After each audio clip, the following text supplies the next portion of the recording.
File number 178। ये कहानी जुर्म की दुनिया की वह काली परछाई है जिसके असर ने सबकी नींद उड़ा दी थी। एक शहर में एक पुलिस थाना था। थाने में अक्सर स्थानीय लोग समस्या लेकर आते रहते थे और उनका समाधान आसानी से हो जाया करता था, क्योंकि शहर की आबादी बहुत कम थी और यहाँ के लोग भी शांति के साथ जीवन जीना पसंद करते थे। सब कुछ बेहतर चल रहा था। तभी थाने में एक लेडी ऑफिसर की नियुक्ति होती है। उसका नाम रीटा था। इंस्पेक्टर रीटा बहुत ईमानदार और बहादुर है। वह आते ही पुलिस थाने का मुआयना करती है और हवलदार से थाने की साफ सफाई करवाने को कहती है। हवलदार भी आदेशानुसार सफाई कर्मचारी को बुलाकर पूरे थाने की सफाई करवाते हैं। तभी रीटा थाने के स्टोर रूम में चली जाती है। वह वहां कुछ पुराने केसों की फाइल देख रही होती है। तभी अचानक ऊपर से फाइल नंबर 178 जमीन पर गिरती है और रीटा की नजर उस फाइल पर पड़ती है।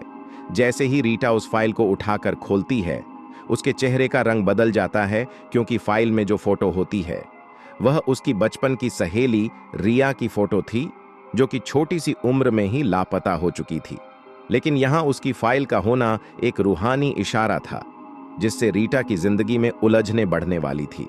रीटा इन सब बातों से अनजान अपनी रिया के घर फोन लगाती है और उसके बारे में उसके माता पिता को बताते हुए कहती है कि आपकी बच्ची इस दुनिया में नहीं रही। यह बात आज सच साबित हो गई है, क्योंकि उससे संबंधित फाइल मेरे हाथ लगी है और इसमें आपकी बच्ची की हत्या की पुष्टि की गई है। लेकिन उसके हत्यारे का कुछ पता नहीं चला और फाइल ऐसे ही बंद कर दी गई थी। लेकिन माँ जी, आप चिंता मत करिए, मैं अब इस केस की तह तक जाऊंगी और अपनी सहेली के हत्यारे का पता लगाऊंगी, और मैं वादा करती हूं वो जो कोई भी है उसे सख्त से सख्त सजा मिलेगी, जिसने भी मेरी सहेली के साथ ऐसा किया था।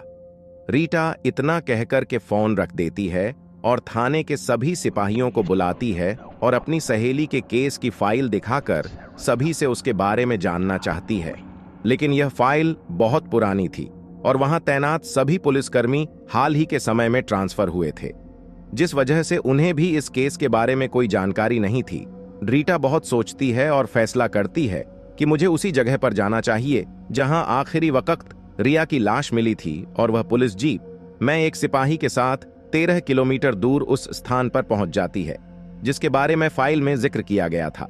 यहां पहुंचने से पता चलता है कि यह तो अस्पताल है जो बहुत साल पहले आग लगने से बर्बाद हो गया, और उसके बाद इस अस्पताल के मालिक ने इसे ऐसे ही छोड़ दिया और विदेश चला गया। मामले की गुत्थी सुलझने की बजाय उलझती जा रही थी। इंस्पेक्टर रीटा ने अपना मन बना लिया था कि कुछ भी हो जाए, लेकिन वह अपनी रिया के हत्यारे का पता लगा के ही रहेगी। वह अस्पताल के बारे में सारी जानकारियां इकट्ठा करना चाहती है और वह जिला कलेक्टर कार्यालय पहुंचती है। वहां से उसे जानकारी मिलती है कि बहुत साल पहले अस्पताल में जो आग लगी थी, वहां कई नर्स झुलसकर मर गई थी, लेकिन रिया का कोई भी रिकॉर्ड उस अस्पताल के स्टाफ रजिस्टर में मौजूद नहीं था। और बातों बातों में रीटा को उसके स्कूल से संबंधित एक सूचना मिलती है। इंस्पेक्टर रीटा को अपनी सहेली के स्कूल जाने से यह पता चला कि वह साइंस की स्टूडेंट थी और वह अपने विषय के प्रोजेक्ट के सिलसिले में अस्पताल गई थी, क्योंकि वहां एक नर्स उसकी सहेली की बड़ी बहन थी जिसने रिया को उसके प्रोजेक्ट के सिलसिले में बुलाया था। अब इंस्पेक्टर रीटा को एहसास हो गया था कि होना हो रिया के हत्या से इस अस्पताल का जरूर कोई न कोई कनेक्शन है। इंस्पेक्टर रीटा ने स्पेशल परमिशन के तहत अस्पताल के मालिक से मिलने का फैसला किया ताकि आगे की जानकारी जुटाई जा सके, और वह विदेश चली गई। वहां जाकर पता चला कि वह व्यक्ति बहुत कामयाब हो चुका था और उससे मिलना इतना आसान नहीं था। लेकिन रीटा के हौसले बुलंद थे। उसने ठान लिया था कि वह उससे मिलकर ही रहेगी, और रीटा उस अस्पताल के मालिक का मोबाइल नंबर हासिल कर लेती है और उसे एक धमकी भरा मैसेज रिया की हत्या को लेकर भेज देती है।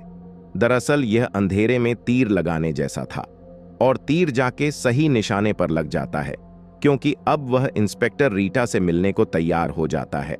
और जैसे ही दोनों की मुलाकात होती है तो इंस्पेक्टर रीटा को उसके चेहरे के हाव भाव देखकर पता चल जाता है कि रिया की हत्या में जरूर इसका कोई हाथ है। वह इंस्पेक्टर रीटा को रिश्वत का ऑफर देता है और कहता है, आप इस केस से हट जाइए। लेकिन रीटा मजबूर है। वह उसे गिरफ्तार नहीं कर सकती क्योंकि उसके खिलाफ रीटा के पास कोई सबूत नहीं है और वह गुस्से से विदेश से वापस आ जाती है।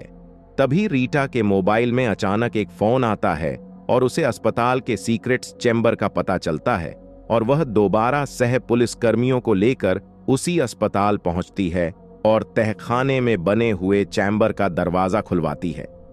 वहां रखी हुई चीजें अभी भी सुरक्षित होती हैं क्योंकि आग का प्रभाव वहां तक नहीं पहुंच पाया था। सारे कमरे की तलाशी लेने के बाद रीटा को एक वीडियो कैमरा और एक पेन ड्राइव मिलती है और जब उसकी रिकॉर्डिंग देखा जाती है तो पता चलता है कि इस अस्पताल का मालिक महिला मरीजों की आपत्तिजनक वीडियो बनाता था और उन्हें इंटरनेशनल बाजार में बेचता था और इस काम में अस्पताल के भी कुछ स्टॉप उसका साथ देते थे। लेकिन आखिरी दिन की क्लिप में उसकी सहेली रिया का भी वीडियो शामिल होता है जिसमें वह सीक्रेट चैम्बर में आकर अपने कपड़े बदल रही थी और उसने उस वीडियो कैमरे को देख लिया था और उसका विरोध करने पर उसे इसी चैम्बर से बाहर निकालकर दूसरे कमरे में बंद कर दिया गया और मालिक ने अपनी पोल खुलने के डर से अस्पताल में आग लगवा दी और जिन लोगों को रिया ने यह मामला बताया था सभी को एक साथ एक ही कमरे में आग में जिंदा जला दिया गया। ये सारी सच्चाई जानने के बाद रीटा की आंखों में आंसू आ जाते हैं और वह अपनी सहेली की बेबसी को लेकर दुखी हो जाती है। लेकिन बदले की भावना और अपनी सहेली को इंसाफ दिलाने के लिए वह अपनी जान लगा देती है। उसे अब तक यह पता चल गया था कि उच्च अधिकारियों के समर्थन के बिना यह कार्य संभव नहीं हो सकता था। इसलिए उसे संदेह था कि अगर मैं इस फाइल को ऊपर भेजूंगी तो इस केस को भी दबा दिया जाएगा।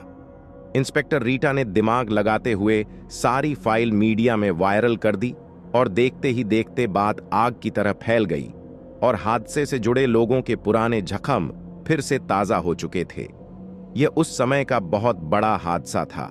इस वजह से अपराधी को पकड़ने के लिए मांग तेज हो जाती है और कुछ दिनों की कड़ी कार्यवाही के बाद अस्पताल के मालिक को विदेश में ही गिरफ्तार कर लिया जाता है और उससे जुड़े सारे व्यापारों पर पाबंदी लगा दी जाती है। और एक दिन रीटा थाने में बैठकर अपनी सहेली को इंसाफ मिलने पर खुश हो रही होती है। तभी उसके सामने पड़े कागज पर अपने आप एक पेन चलने लगता है और पेपर पर लिख जाता है, thank you my friend Rita, और कहानी खत्म हो जाती है।